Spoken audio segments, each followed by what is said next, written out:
12 नवंबर 1996 शाम के करीब 7 बज रहे थे। United States air force C-141 plane Delhi की तरफ बढ़ रहा था। उसमें दिल्ली की अमेरिकन एम्बेसी के लिए कुछ सप्लाईज रखी हुई थी।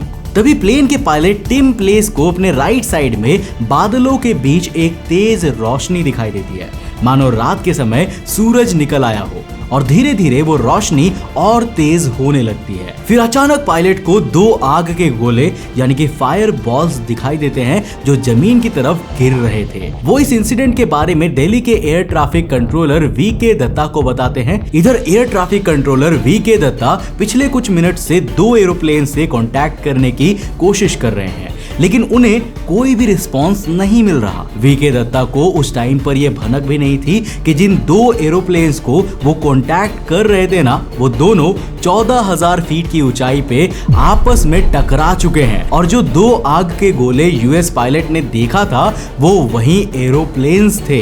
ये कहानी है आज तक के सबसे वर्स्ट मिड एयर कोलिजन्स की, जो दिल्ली से 100 किलोमीटर दूर हुआ था और 349 लोग इसमें मारे गए थे। तो हेलो गाइस, मैं हूं कौशिक और चलिए शुरू करते हैं एक और नए एपिसोड को।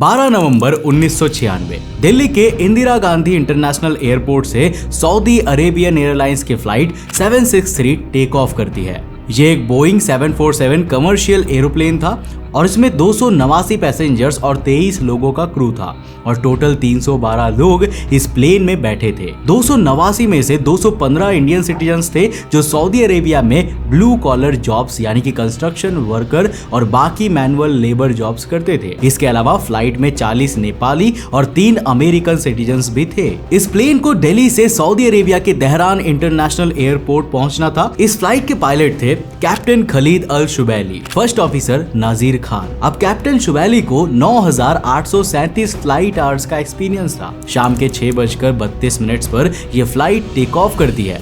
ठीक इसी टाइम पर एक कजाकिस्तान एयरलाइंस की फ्लाइट 1907 कजाकिस्तान के चिमकेंत एयरपोर्ट से दिल्ली एयरपोर्ट की तरफ आ रही थी। ये एक इल्यूशन 76 TD एरोप्लेन था, जिसको सोवियत यूनियन ने वैसे तो मिलिट्री एयरक्राफ्ट के तौर पर बनाया था, लेकिन बाद में इसे मॉडिफाई करके सिविलियंस के लिए भी यूज किया जाने लगा। ये एक चार्टेंट एरोप्लेन था। इसमें टोटल 37 लोग थे, जिसमें 27 पैसेंजर्स और 10 क्रू मेंबर्स थे। इसमें most of the passengers traders थे। इस प्लेन के पायलट थे कैप्टन अलेक्जेंडर रोबर्टोविक शेरेपानोव और फर्स्ट ऑफिसर एरनिक। कैप्टन अलेक्जेंडर को 9,229 फ्लाइट आवर्स का एक्सपीरियंस था। अब दोस्तों, वीडियो में आगे बढ़ने से पहले जिस तरह आप हमारे साथ यूट्यूब पे कनेक्टेड हो ना, उसी तरह आप हमारे साथ इंस्टाग्राम पे और भी ज्यादा क्लोजली कनेक्ट हो सकते हो, मुझे इंस्टाग्राम हैंडल पे फॉलो करके, जहाँ पे मैं जल्द ही लाइव सेशन शुरू करने वाला हूँ, जहां पर आपको कई तरह के एजुकेशनल रील्स भी मिल जाती है और साथ ही साथ आपको अपडेट्स भी मिलते हैं। तो जा करके मुझे इंस्टाग्राम पे फॉलो कर लेना, जहां पर आप मुझसे बात भी कर सकते हो। अब वीडियो में वापस आते हैं। तो ये फ्लाइट भी उसी टाइम दिल्ली की तरफ आ रही थी, और ये दोनों फ्लाइट्स सेम एयरवे पर थी और दोनों ऑपोजिट डायरेक्शन में जा रही थी। इन दोनों फ्लाइट्स को हैंडल करने की ड्यूटी VK दत्ता को दी गई थी, जो दिल्ली एयरपोर्ट में एक एयर ट्रैफिक कंट्रोलर थे, और वो दिल्ली एयरपोर्ट के आसपास 110 किलोमीटर के रेडियस में आने और जाने वाली फ्लाइट्स को हैंडल करते थे। टेक ऑफ करते ही सऊदी वाले प्लेन को 10,000 फीट की ऊंचाई पर उड़ने की परमिशन दे दी गई थी, और उधर से कजाकिस्तान का प्लेन आ रहा था, और जब वो दिल्ली एयरपोर्ट से 137 किलोमीटर दूर था, तब 6:34 पर दत्ता उसके पायलट को 15,000 फीट की ऊंचाई पर उड़ने की परमिशन दे देते हैं, और उसके 2 मिनट्स बाद 6:36 पर दत्ता सऊदी एरोप्लेन को 14,000 फीट पर उड़ने की परमिशन दे देते हैं। अब इसके 2 मिनट बाद 6:38 पर सऊदी जा रहे एरोप्लेन 14,000 फीट के एल्टीट्यूड पर पहुंच जाता है, और उसके पायलट्स और ऊपर क्लाइंब करने की रिक्वेस्ट करते हैं, लेकिन दत्ता उन्हें कहते हैं कि 14,000 फीट के एल्टीट्यूड पर ही रहो और इंतजार करो, क्योंकि दत्ता को पता था कि 15,000 14,000 फीट की ऊंचाई पर कजाकिस्तान से आ रही एरोप्लेन आ रही है। अब उस टाइम पीरियड पे प्लेन्स में कोई भी रडार सिस्टम नहीं लगा होता था, जिससे कि एक एरोप्लेन दूसरे एरोप्लेन को नहीं देख पाता था। इसीलिए उन्हें बाकी एयर ट्रैफिक की इंफॉर्मेशन के लिए पूरी तरह से एयर ट्रैफिक कंट्रोलर्स पर डिपेंडेंट रहना होता था। अब दत्ता की सिग्नल के जवाब में सऊदी के एरोप्लेन के पायलट जवाब देते हैं, We will maintain for 0। इसके 1 मिनट बाद 6:39 पर कजाकिस्तान से आ रहे एरोप्लेन के रेडियो ऑपरेटर ये रिपोर्ट करते हैं कि वो 15,000 की ऊंचाई पर उड़ रहे हैं। फिर दत्ता कजाक एरोप्लेन को सिग्नल भेजते हैं, identified traffic 12 o'clock, reciprocal Saudia Boeing 747 at 10 miles, likely to cross in another 5 miles, report if in sight। Kazakh radio operator पूछते हैं कि हाउ मेनी माइल्स, जिस पर दत्ता रिप्लाई करते हैं, traffic is at 8 miles, level 140। How many miles? 8 miles now।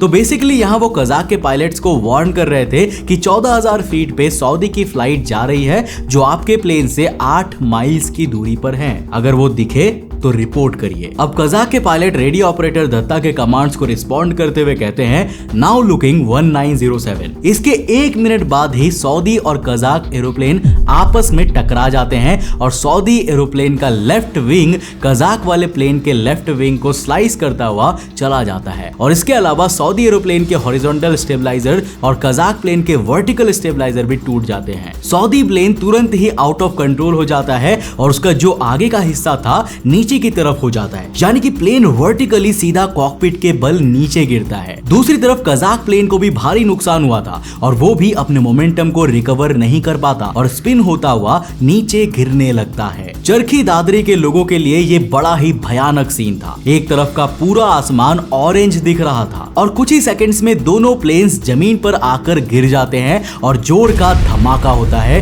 मानो कि कोई मिसाइल गिरा हो। जहां सऊदी का प्लेन गिरा वहां पास में एक पेड़ था जिस पर कई लोगों की डेड बॉडीज मिली थी। हालांकि गनीमत ये रही कि प्लेन डायरेक्टली चरखी दादरी या उसके आसपास के गांवों में नहीं गिरी, नहीं तो और भी ज्यादा कॉज़ैलिटीज हो सकती थी। सऊदी प्लेन जहां गिरा वहां से थोड़ी दूर ही धनी नाम का एक गांव था और कजाक प्लेन जहां गिरा वहां भी बिरोहर नाम का एक गांव था। दोनों ही प्लेन्स खेतों के बीच में गिरे थे और एक दूसरे से 7 किलोमीटर दूर थे। हालांकि प्लेन्स में कोई भी सर्वाइव नहीं कर पाया। सऊदी बोइंग 747 के 312 पैसेंजर्स और कजाक इल्यूजन 76 के 37 पैसेंजर्स सभी के सभी मारे गए और कुछ लोगों की तो बॉडीज भी रिकवर नहीं हो पाई। हालांकि कुछ लोग बताते हैं कि कजाक एरोप्लेन के 2-3 लोग जिंदा थे, लेकिन जब तक मदद पहुंची तब तक देर हो चुकी थी और उनकी भी जान चली गई। अब दोस्तों सऊदी वाले प्लेन में किसी के भी बचने के चांसेस बहुत ही कम थी, क्योंकि वो प्लेन 1135 किलोमीटर की सुपरसोनिक स्पीड से वर्टिकली जमीन पर गिरा था। उसका जो आगे का हिस्सा होता है जिसको कॉकपिट कहा जाता है, वो जमीन में 10 मीटर नीचे घुस गया था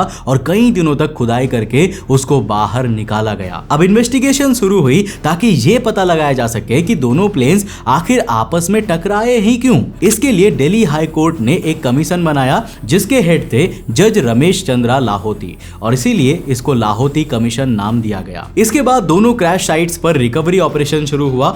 दोनों प्लेन्स के ब्लैक बॉक्सेस को ढूंढा गया ताकि नीचे गिरने से पहले प्लेन्स के एल्टीट्यूड, स्पीड और पोजीशन क्या थी वो पता लगाया जा सके। इसके अलावा पायलट्स और ऑपरेटर्स की वॉइस भी इसमें रिकॉर्ड होती है। तो सबसे पहले ब्लैक बॉक्स को रिकवर किया गया और उनसे डेटा को एक्सट्रैक्ट करने के लिए उन्हें एक्सपर्ट्स के पास भेज दिया गया। अब सबसे पहले air traffic controller VK Datta पर उंगलियां उठनी शुरू हुई, क्योंकि वो ही इन दोनों फ्लाइट्स को ऑपरेट कर रहे थे। लेकिन जब इन्वेस्टिगेटर्स ने वॉइस रिकॉर्ड्स को चेक किया तो उन्हें यह पता चल गया कि दत्ता ने अपना काम ठीक तरह से किया था और उन्होंने दोनों प्लेन्स को सही से गाइड भी किया था। अब क्योंकि उनके पास प्लेन्स का एल्टीट्यूड देखने की फैसिलिटी नहीं थी, तो एल्टीट्यूड के लिए उन्हें पायलट्स पर ही डिपेंड होना पड़ता था। वही उनको बताते थे कि अभी वो कितने एल्टीट्यूड पर हैं। दत्ता बस अपने रडार में प्लेन्स की लोकेशन देख सकते थे, क्योंकि उस टाइम दिल्ली एयरपोर्ट पर जिस रडार का यूज किया जाता था वो प्राइमरी रडार था और एल्टीट्यूड सिर्फ सेकेंडरी रडार्स पर ही देखा जा सकता है, जो तब अवेलेबल नहीं थे। तो होता क्या है कि जो ये प्राइमरी रडार्स होते हैं ना,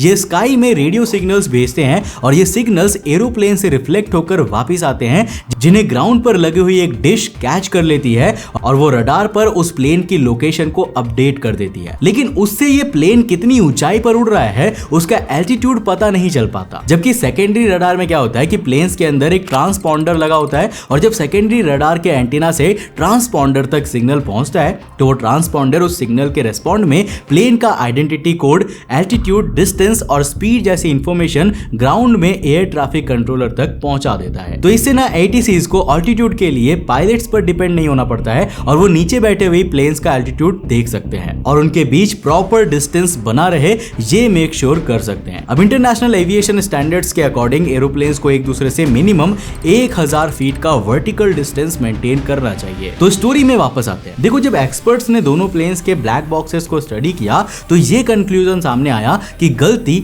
कजाकिस्तान वाले एरोप्लेन की थी। जब सऊदी अरेबिया के प्लेन को 14,000 फीट पर रहने के कमांड्स मिले तो उन्होंने उसको फॉलो किया और वो उसी एल्टीट्यूड को मेंटेन कर रहे थे। जबकि कजाक एरोप्लेन जिसको 15,000 फीट पर रहने को कहा गया था, उसके पायलट्स कमांड्स के बावजूद नीचे डिसेंड करते हुए 14,000 फीट तक आ गए थे और यही इस प्लेन क्रैश का मेन रीजन था। अब इस इन्वेस्टिगेशन में ना एक बहुत ही इंपॉर्टेंट बात पता चली कि जहां सऊदी अरेबिया के एरोप्लेन में ATC डायरेक्टली पायलट से बात कर रहे थे, वहीं पर कजाक इल्यूशन 76 एरोप्लेन में ATC की बात रेडियो ऑपरेटर से हो रही थी, क्योंकि इल्यूशन 76 एक मिलिट्री एयरक्राफ्ट था और इसके कॉकपिट में रेडियो ऑपरेटर के लिए अलग से जगह होती थी। यानी कि दिल्ली के एयर ट्रैफिक कंट्रोलर का कजाक के पायलट्स के साथ डायरेक्टली कोई भी कम्युनिकेशन नहीं था, बल्कि वो रेडियो ऑपरेटर एगोर रेप के जरिए ही कजाक प्लेन को कमांड दे रहे थे। रेडियो ऑपरेटर पायलट्स के जस्ट पीछे साइड में बैठा हुआ था। अब प्रॉब्लम ये थी कि रेडियो ऑपरेटर के पास अलग से कोई भी ऑल्टीमीटर नहीं था